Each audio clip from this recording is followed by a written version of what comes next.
Recording जरूर करती है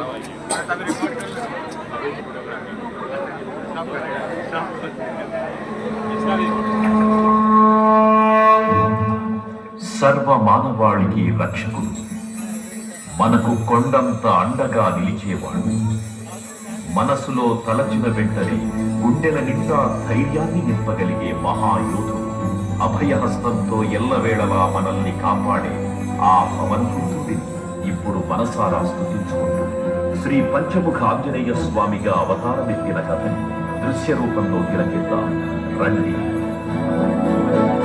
ఆంజనేయం ప్రసన్నాంజనేయం ప్రభాదివ్యకాయం ప్రకీర్తిప్రదాయం భజే బాలగాత్రం భజేహం పవిత్రం భజే పుణ్యమిత్రం భజే రుద్రరూపం భజే బ్రహ్మతేజం. అది రామాయణ మహాయుద్ధం భీకరంగా సాగుతున్న తరుణం. శ్రీరామచంద్రుని సారథ్యంలో వానర సైన్యంతో విజృంభిస్తూ లక్ష్మణస్వామి తనతో పోరాటం చేస్తున్న రావణుడి కుమారుడు ఇంద్రజిత్ తలని బాణంతో ఒక్క వేటుతో వేరు చేశాడు. ఇంద్రజిత్ మరణమాట విన్న రావణుడు ఆవేశంతో ఊగిపోయాడు. ప్రతీకారం కోసం పాతాళ లోకాధిపతి తన సోదరుడు అయినటువంటి మహిరావణుడి సహకారం కోరాడు.